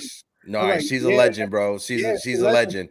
She's a legend. But Zoe, you was listening to the conversation we was having with Keith McPherson. How are you feeling about the state of the Yankees? And I'm gonna bring up Uncle Tats and Sunil at the same time. I don't want them sitting backstage for that long. But go ahead, Zoe, so I can bring my guys up. I'm not surprised what Keith said. Keith's been saying it for years now, even before he was on the fan. He's always been keeping it real with he's always been keeping it real with his comments and the way he expresses himself, and he really talks like how we all need someone to speak. So like when he got on the fan, I thought it was amazing because it was a new voice, it was modern, it was fresh, it had some urban feel to it. And he's right. We suck. We're doing stupid trades, we're doing stupid deals. It's been happening for too long now. And quite frankly, it's just showing that we should have let Cashman go years ago. And everyone talks about these prospects, but I never even knew prospects because they either sucked or we just never brought them up. I remember there was times we didn't have any pitching, period. There was no pitching in our minor league system years ago. And then that's what we always talked about. Oh, we just don't develop pitching, but now we have it. And now it's like, we don't have hitting. And now it's not even that. We don't even know when to bring people up to play. That's right. We just don't know. Facts. It just shows we need a new voice. We need a new voice in GM, and Aaron Boone got to go. Aaron Boone has to go. When you are a puppet in something, you are not the leader. When you are just being held by strings, you are not the leader, and whatever you're saying to your team has only half the weight than what it should have, because they know for a fact that you don't have any weight to talk to the upper echelon in the office, because all you're doing is being a yes man. And you cannot be successful in this world being around people who just say yes to you on everything. Facts. That's facts. Facts. You listen, Enzo dropping the salt right there. I'm gonna bring up both Tats and Sunil at the same time, so I'm gonna bring them up real quick to the open panel. Sunil, how you Ryan doing, Bashman. Sunil? First, I had to give. Yeah. Oh, wait, first, hold on. First, I had to give the Carlos Rodon flying kisses just for the heck of it. You know, that was basically the 2023 Blackjack McDowell. All right. Yeah, basically he went up and basically, you know, scratched his head to the crowd, basically giving the, you know. But I must do my SGR. Currently, right now, I'm not happy with the way the fans are talking about me. They want me fired. Who are you talking about, Cashman? I'm still trying to figure what the fuck are you talking about, Sunil? I'm still trying to figure it. Oh, Cashman. Okay, I'm sorry. I apologize. My fault. Go ahead, Sunil. I purposely made the name backwards, just so it could be cryptic enough, and just in case if he decides to put a cease and desist order on this channel, I just try to protect thank you. you. I appreciate you having a conversation with legal, Sunil. I definitely appreciate that. But I'm gonna throw it over to Uncle Tats real quick. Uncle Tats, when it comes to the conversation, right, between myself and Keith, and first off, shout out to you guys for that conversation with Scott Braun. It was an amazing show. Make sure you guys check out the Pinstripe Express with Uncle Tats, Mikey Mazza. They had an amazing show. But Tats, you was listening to the conversation. What's your thoughts on it, real quick? I think the biggest sentiment is we're all broken. We're watching a team that has no plan, which gives us a feeling that they have no chance. You know, and this is going to be, I think, Brian Cashman's most challenging trade deadline that he's had, because he's got to get really creative on it and to really bring us back into the fold. I said it today. I'm tired of losing my mind. I'm tired of cursing on my own channel. You know, but I have no choice. This team pisses me off because we all criticize a lot of the players with Schmidt and Domingo and all the pitches that we were unsure of. They figured it out, while the offense that was supposed to be the foundation have all fallen off. And there's just no balance. I mean, there's no balance. There's no success. No, you listen, when the middle of the lineup guys, when all of them, right? It's okay if one or two go into a slump. When every single one of our middle of the lineup guys, when they're having the worst seasons of their career, this is why we're in the place that we are right now. And the only saving grace we have, the only reason why we're even above 500, even though we're in last place, is because of our pitching. If it wasn't for our starting pitching or our bullpen, what would our record be right now? We'll be battling with the Kansas City Royals for the worst record in baseball. Under 500. Honestly, if you think about it real quick, I'm gonna bring up a topic, and we're gonna do a speed round around the table, just because I gotta end it at 12:30 to do my runarounds before my next show. But I'm gonna bring up a topic real quick. This is for Hal Steinbrenner, right? We want Hal Steinbrenner to hear this message. So we're going to go around on the open panel. If everyone had a quick 5-minute conversation to have, or 1-minute conversation to have with Brian Cashman, how would you have that conversation? We're going to start it off with Grace. We're going to go up to Jonathan. We're going to go to Li. We're going to go to Zoe. We're going to go to Jerry. We're going to go to Sunil. We're going to go to Tats, and then unpopular opinion. So you guys see it right there. And the reason why I have that championship picture with Hal in that photo is because I want Hal to remember what it was for you to win a championship. Look how young Hal Steinbrenner is in that picture. And look how old he is right now. Hal, we need you to get back on course. So, Grace, if you want to start it off for us, Grace. I'm talking to Hal, or I'm talking to Brian. You're talking to Hal. I'm talking to Hal. Brian's right here. Say to Hal. Brian's, if he was if I'm talking to Hal, what I'm saying to him is, listen, you have the best fan base in the world. We love, live, and die for the New York Yankees, okay? And furthermore, we love, live, and die for the Steinbrenner family. We love the Steinbrenners. George is one of the most beloved characters in Yankee lore. Okay. And I understand you don't want to be your daddy. Nobody wants to be their daddy. Okay. That's nothing new. I get it. Be your own person. Be better than George. You have all of the resources. You have the money. You have 2023 social media. Why don't you resource the fans? Why don't you listen to us? Why don't you interact with us? Embrace us. We would love that. We're all here. We're all here screaming. We're all here dying for that. And you're out there in Tampa, totally isolated, no pulse on the fan base, no pulse on the Major League Baseball, period. No pulse on anything. What's going on? You know, if you're not going to care about the team anymore, then like just say that. You know what I mean? Like if you're poor, just say that. Like we're out here feeling like we're going crazy because we have all of the resources to make this team great. We have all of the resources to make this franchise continue to be the greatest franchise in sports, but they won't do it. And we're screaming and we don't know what's going on. Connect with us. That's what I would say to him. Number one thing, connect with us, use us, be better than your dad. We don't need you to be the same. Be yourself, be better, you know? But I wish, Grace, I wish that I had a sound box next to me so I could let off some gunshots, because if that wasn't a mic drop, I don't know what a mic drop is, Grace. Thank you for that one, Grace, because Hal Steinbrenner, if you hear us, listen to Grace. She's talking truth. She's not lying. She's not flying. She's speaking all facts, no facts machine. Okay, Jonathan, I'm going to throw it over to you next. Go ahead, Jonathan. I would tell Cashman to bring up Herrera, play him in left field right now, put Donaldson on the 60-day IL, and call up Chaparro for third base. We need a left fielder. We have one on the 40-man roster in Pereira. Why not use the young kids instead of wasting them away in triple and double A? Why? You want to get younger, call these guys up, say all these guys, everything.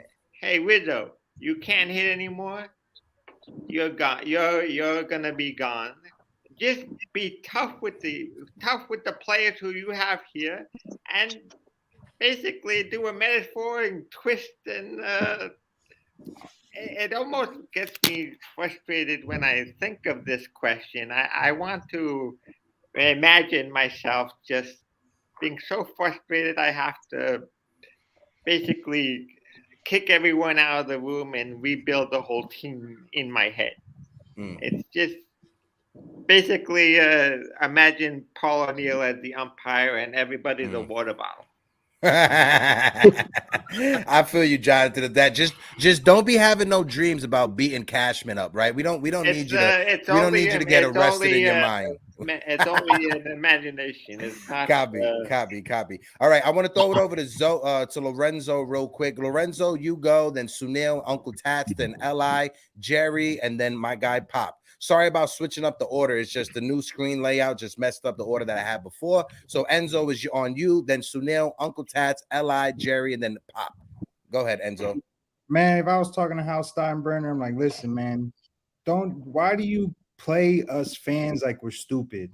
Like we're watching games more than you, and why don't you have any type of resource for us to even let our frustration, so you could like hear us out and try and see what we see. So it's not, and you know what? I'll tell them too, hey man, how about you just admit your failures and your wrongdoings? It actually makes you a better person, and we could keep moving on and get to where we got to get to. And then I'll tell them, hey man, don't you realize that if you bring these young guys up, you probably will be saving money in the long run? And then this whole payroll that we have that's close to $300 million, and this whole luxury tax thing, we wouldn't even really have to worry about it that much if we had younger guys playing. And then I will show him some games of Peraza and show him some games of Donaldson and make fun of him the whole time on how both of them look totally different of playing. How Peraza looks like a spring chicken and Donaldson looks like he got cement on his feet. And then that's the rest. I'll just crack on him the rest of the time. Of course, you know, honestly, when you look at Josh Donaldson running up the first baseline, I know I use this line for Gleyber Torres, but Lorenzo, your boy Josh Donaldson looking like he running on Orchard Beach with a pair of Timbs on his feet, the way that he's stuck in the sand trying to run up the first baseline. So Sunil, I'm gonna throw it over to you, then throw it over to Uncle Tats, Li, Jerry, and then Pop. Go ahead, Sunil. So first of all, thank you, StreamYard, for the edit name functionality, because I was able to change my name from Crying Bashman to Carlos Rodon in just in the nick of time to listen to that. Otherwise, I would have gotten a concussion by now. Dear Hal Steinbrenner, you have your two GM candidates and assistant GM candidates sitting right in front of us to replace Minaya and Cashman in the name of Jonathan and Grace Monroe. I honestly nominate these two people for their takes. I really have nothing better to say other than to echo their words right now, because right now Cashman couldn't build the Titanic from the ground up to avoid an iceberg the way he's put this roster together. It's no. Yeah, facts. I think Brian Cashman, if he was to build the Titanic, I think he would purposely not have any lifeboats because you got to go down with the ship, right? Uncle Tats, I want to throw it over to you, Uncle Tats. Uncle Grandpa Tats. I keep forgetting to put the grandpa in there, but Uncle Grandpa Tats, I'm going to throw it over to you. Want to get your sentiment. If you was able to have a conversation with Hal, what would you say? And then throw it over to the rest of the guys. And then we're going to circle back to Grace to close us out, since it's her first time on the panel. I know it's both Grace and Lorenzo's first time on the panel. So we're going to throw it over to Zoe and then throw it over to Grace before we close out, so they can wrap us up. Go ahead, Tats. Oh, you're muted, Tats. Sorry, you're muted. Hold on, let me get you unmuted. No, I just wanted to say congratulations on 1K. That's an amazing feat. You guys have earned it. You know, I've been with you guys pretty much since the beginning, and I've really enjoyed the ride with you guys. And yeah, I remember when you wouldn't answer my messages on Instagram, Uncle Tats. I had to message you like 10 times in a row before I finally got a word back from you. I don't go on Instagram a lot. I'm joking, so I don't see it. But we're good now. But no, what I would say to Cashman, to Hal, you know, the first step in fixing a problem is admitting that there is one. I think that's where it all has to start. He's got to take accountability for himself. He can criticize the roster all he wants, but he hired the people that put it together. So you got to look at yourself first before you start going after everybody underneath you. That's what I would tell him. Yeah, can't argue with that, Tats. Can't argue with that. And what it is with Hal Steinbrenner, I think he's just surrounded by too many yes men. He doesn't have anybody who's going to tell it like it is. He doesn't have his ear to the street when it comes to the average Yankee fan. Hal Steinbrenner doesn't know what it is. And Lorenzo, you could probably relate to me when I say this, or you guys on the panel could relate to me. Hal doesn't know what it feels like to take your last $5 that you have, buy a bacon, egg, and cheese in the morning, buy a coffee, and then use the last $2.50 to buy a Metro card to go to work. He doesn't understand what that feels like. That's the average New York Yankee fan. If you're a New York Yankee fan and you live in the city, you know what I'm talking about. Going to the bodega to grab yourself that $1 Bustelo coffee from behind the counter. Hal doesn't understand what that feels like. Li, I want to throw it over to you, then big time Jerry to Pop, and then my guy TC Stills before we start to wrap it up. Go ahead, Li. Oh, you're muted, Li. Sorry, you're muted, Li. Hold on, let me unmute Li. First, I'd bring in Hal would be next to me, and then I'd bring in Cashman. I'd be like, you see your best friend over across the table? The guy that taught you literally everything in baseball? Oh, yeah, the guy that's also stabbing you in the back and running your team to the ground?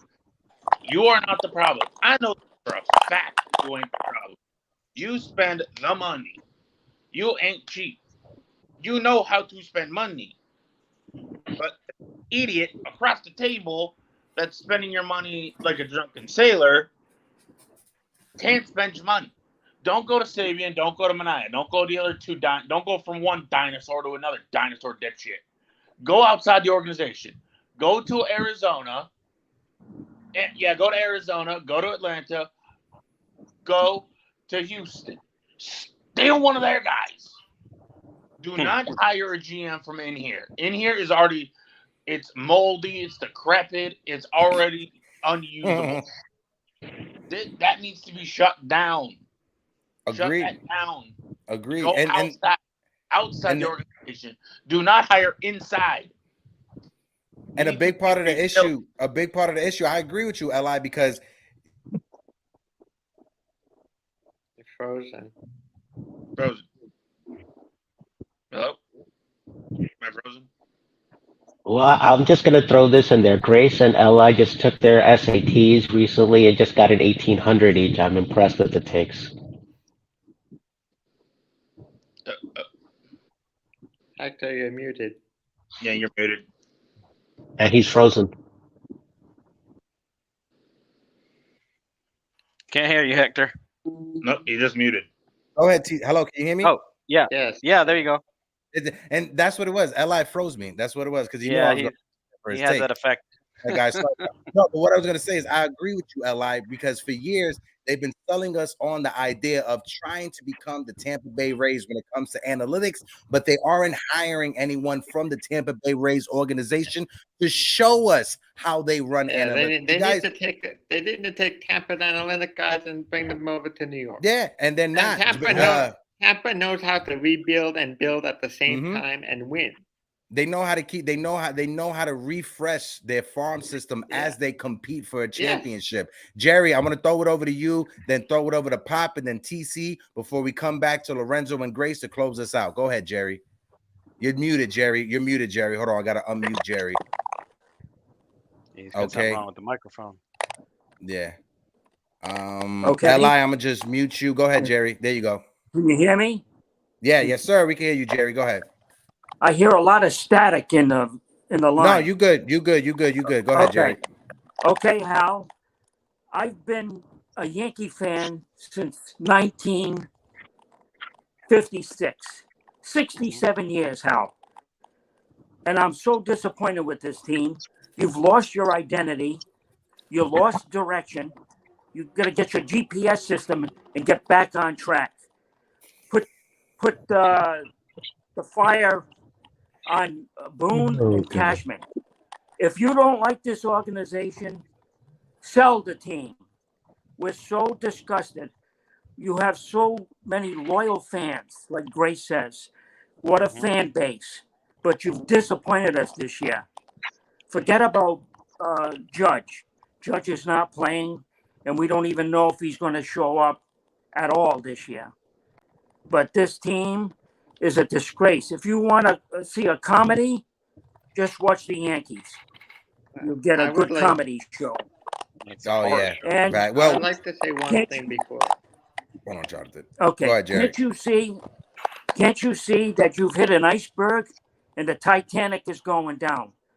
You better let the lifeboats down, fire off the flares, and get the hell off the boat because you're going to drown. Facts. Jonathan, say that one point real quick. I gotta throw it over to Pop and then TC before we start to wrap things up. Go ahead, Jonathan. At this point, I don't see the Yankees making any significant moves unless they miss the postseason. Unless they miss the postseason, there will be no changes from this year to next year. Bingo. Pop, same question going your way, Pop. When it comes to Hal Steinbrenner, you having that phone call with Hal. What are you telling him? Throw it over to TC, and we're going to circle back around to Zoe and Grace. But so before we get out of here, and also Celso will be joining us real quick just because we want to have a farewell message to everybody. But go ahead, Pop. My question would be simple. Why did we bring in Omar Minaya and Brian Sibian? I don't see any influence or anything that they touched has changed this culture of this team. You know, Minaya was supposed to be this prospect guru. Sabian has won so many championships in San Francisco. What are they here for? You know, I don't see their fingerprint at all in this organization. And you know what? It's time for them to start coming to the forefront and taking charge and taking the reins. Brian Cashman's not it no more. I'm gonna keep it short, but that's it. Why they here? They're not gonna use them. Another mic drop. I think we all could agree on that. TC, same thing going your way, TC. And also, TC, thank you so much for the work that you've done. You know I grabbed you by the arm and dragged you to start co-hosting with me. But TC, you've been my brother ever since you jumped on the panel for the first time. I just want to give you your flowers when it comes to that, my guy. I appreciate you, bro. Yeah. Well, thank you, and for the kind words. But I mean, I appreciate you more, for having me come on. And it's been a great ride, and I hope to keep on doing it for a while. So Facts. and 1,000 subscribers. That's a great. Let's keep going. 1K. I don't care if you used to take KC Fun Times lunch money when you guys were kids growing up. I don't care about that. You are right with me. Go ahead, TC. If you was to have the conversation with Hal, what would you say, brother? Yeah, I mean, you guys all had great points, but the one point I would bring up to Hal, I would say, Hal, why the hell did you rehire Brian Cashman? Why'd you give him a 4-year extension? He hasn't done anything for this team since he's been here. He's ruined this roster. I would give him, an ultimatum. Either you give him 2 more weeks to change this team around by the deadline, or he's out of here. That's it, plain and simple. Fix it. Copy. Give me 1 second, just because I want to throw it back over to Zoe real quick, and then Grace. Zoe, I'm gonna throw it over to you first, my brother, since this was the first time you jumped on the open panel, my guy. Just want to give you your last thoughts for the people that are watching, and any words that you want to say. If you're working on anything that you're having the works, promote it. Let the people know where they can find you and follow you. Go ahead, Zoe. You're muted real quick, brother. You got to unmute yourself. Hold on, Enzo. 1 second. You got to unmute yourself. You're muted, bro. I got a trivia question for you, Hector. There you go. There you go. Well, listen to this. I don't know if any of you guys know this, but the way we were treated on the last game with the Angels, with Rodon blowing the kiss and all of that, is not the way us fans are supposed to be treated. The difference is that the West Coast Yankee fans, they don't boo. They just stay quiet or they cheer. They start cheering when the momentum looks like it's going to change, but they don't boo. This team deserves to get booed this whole weekend for how they treated us as fans. I'm not stupid. I'm an East Coast guy that lives on the West Coast now. I was yelling, going crazy. When Rodon blew that kiss, it was only like 10 people yelling at him. So if he can't get through 10 fans going crazy at him, then what do you think he's going to do when the whole stadium is going nuts? That's a big problem. And then Boone just sitting there with his thumb up his ass, not saying nothing. And it's just unbelievable. The representation of Yankee fans were not there for this weekend against the Angels for booing this team, and it needs to come out this weekend. That's for sure. That's for one. Then the trivia question is, I think I'm the first one to meet you, Heck, and TC in person out of the whole crew. I met TC at the first Angels game. So that's you're right about that. Yeah, you're right about that. So shout out to both of y'all. And man, TC met you. You felt like we was family, felt like we known each other for a long, long time. Right. You know, so and it's same thing with you, Heck, when I met you. So I think that's pretty cool that happened. And then just basically, man, congrats on 1,000 subscribers, man. I was telling TC when I met him, like, it's a big deal that you guys got there or getting there. And I didn't think it was going to happen on the same day that I was going to be on, and Keith McPherson was going to be on at the same time. That's the man upstairs, the creator, lined that up for a reason. So yeah, man, fulfilled your promise. You told me at the game you'd be on, and he's here. Yeah. So like that got me even more envy. I told you, I was like, I promise I'll be on this time. I would have been on sooner, but you know, I do my little wake and bake in the morning. So listen. I do me. I'm about to have me a little wake and bake after I get off of this. You feel me? I don't try to get you in trouble and all that, you know. Nah, you're good. So listen, Zoe, just know this, bro. You got an open door policy. Whenever you want to come on, it's an open door policy, Pop, right? So whenever you want to come on, if you ever got your mom set up and she could come on also, bro. You know, tu eres familia, mi hermano. She gonna get there soon. I taught her how to turn on the iPad. She getting there. It's baby steps.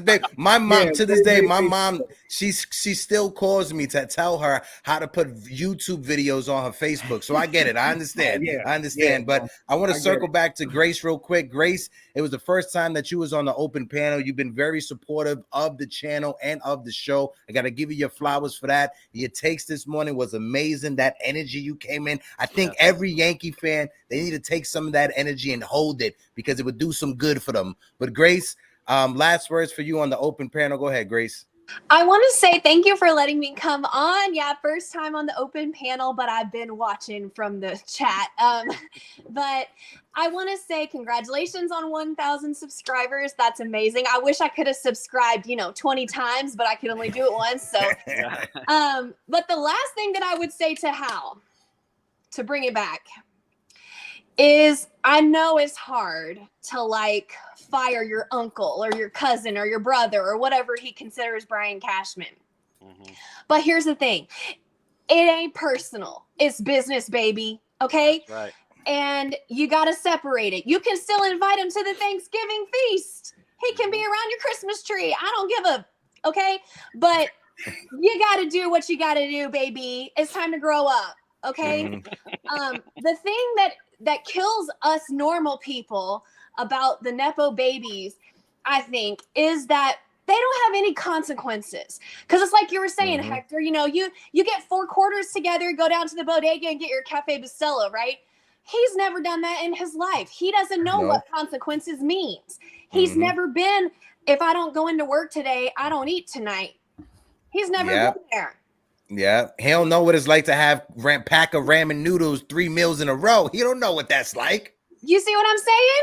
So that's what is missing. That's the guts that is missing. George knew that. George grinded and he built an empire. He was out there in the streets, tooth and nail, fighting. And that's what's missing from our team. Do you think it's a coincidence that when George was the leader, everybody was scrappy and fighting?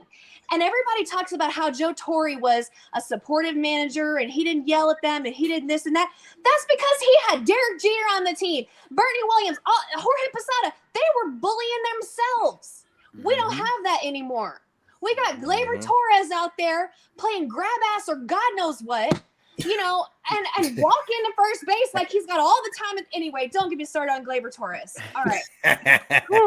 He's on fire. Grace on fire, dropping bombs, dropping mics, drop the salt. Grace on the fire, right? All I'm saying is the competition of sports. Look, Pete just said it right now. Look, Grace. I'm about to say it. I was like, I don't know if y'all noticed, but I mean, I feel like Grace needs to be a regular. Grace, this might not be the only time we have you here. For real, Grace. Oh my God, all my dreams just came true. No, we're not even bullshit. Listen, I'll tell you this right now. Jigga and myself, we've been texting each other like, yo, Grace is killing it right now. She needs her own Grace, show. Check the private chat. I said, hey, Grace, we need to talk after the show. I think we need some fire Grace here on the Morning Brew for sure. Oh, man. Thank you so much. Well, I love all y'all, but yeah, I'm just saying competition of sports is not the time or place to be saying oh, well, we put some great at bats, guys. And well, no. This is a zero-sum game. You either win or you lose. Okay. So after the game, we're going to break it down. We're going to go forward. We're going to have a plan. Not, oh, well, we just need to go out and have some fun. What is this? A beer league? This is the New York Yankees. Facts, Grace. I was watching. Let me say, I was watching a game with my husband one time. I was watching a Rangers game with him, trying to be, supportive. It's a little bit more of a Yankees house, but I got to support my man. So we were watching, Texas Rangers versus who gives a shit. I don't know. And somebody comes up to bat, and his batting average was like 125. And I said to my husband, don't worry, y'all can get this clown out. His batting average is 125. And my husband goes, he could play for the New York Yankees. Oh, yeah. Clean up. Yeah, your husband. Yeah, I would love to have your husband on the panel to have a conversation. You gotta bring your husband. He want to drop them slick little comments. You gotta bring that man. You gotta bring that man to defend his statements. I was like, how dare that's true.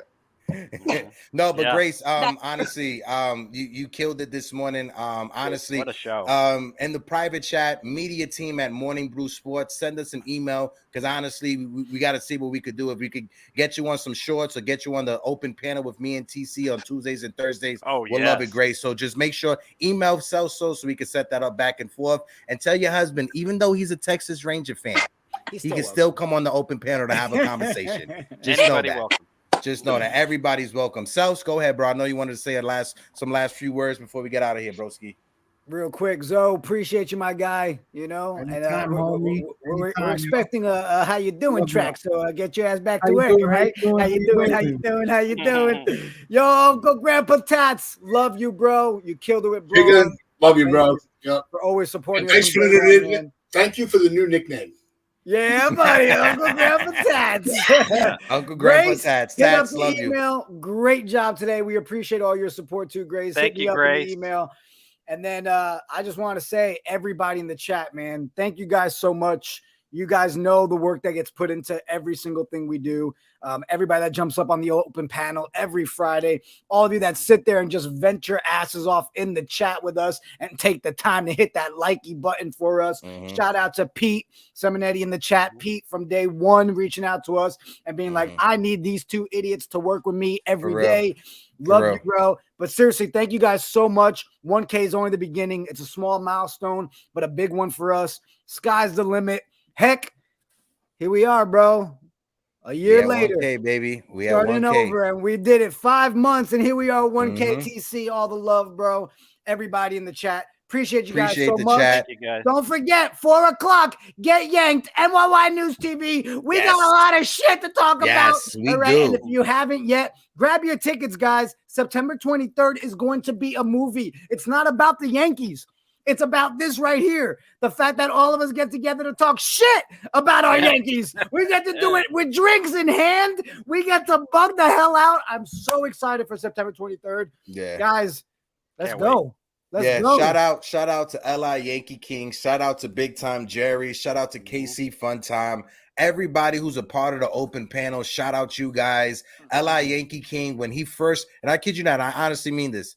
When LI Yankee King, when he first saw me on Designated Spitters with Pete, LI was the first person to subscribe and jump on a panel to have a conversation with me from the NYY News TV family. LI was the first one. Shout out my guy and LI Yankee King. Shout out to everybody who contributes in the community. Shout out to my guy Ruben. Shout out to Don Sicario as well. Shout out to Felix, NYY News Felix, because they do amazing work as well. All the different Yankee content creators, guys, go and support them. You saw Joseph from The Shift, my guy Joe Caputo from The Shift. You saw Jason 161 River Ave, my brother Pete Simonetti. Shout out to Derek from NYY Recaps. There are a lot of great Yankee content creators out. We're just trying to support everybody and see everybody grow. TC, last words for you, brother. Yeah, I mean, you summed it up. You thanked everybody. I mean, I also want to thank Keith for jumping on here. I mean, what a show this was. I mean, 1,000 subscribers, and we get Keith McPherson. I mean, from WFAN. It's just amazing run. And you know, I also want to thank Pete so much for being behind this channel. I mean, I've been with Pete for a while, and you know, he turned me on to you guys, and man, the support. That guy loves you guys, and we all love him. And you know, what more respect I have for that guy to be behind you guys and to push you to 1,000 subs. And the sky's the limit, man. So we're all a family, and I just love what I've been brought into to be a part of. I can't be, happier, man. You guys, I mean, I love it. Props to you guys and everyone out there. I mean, it's just been a great ride so far. And, here we go. Appreciate you, TC. Appreciate everybody that's in the chat. Smack that like button for your boys. This is only the beginning. 1K was just the beginning. We're not. What you doing? What are you doing? Don't go nowhere. What are you doing? Why are you leaving? Why are you leaving? Don't be leaving, Celso. Okay, honestly. But no, 1K was just the beginning, and now we're on to bigger and better things. So shout out to everybody for support us. Keep on rocking with us, and like always, deuces, peace.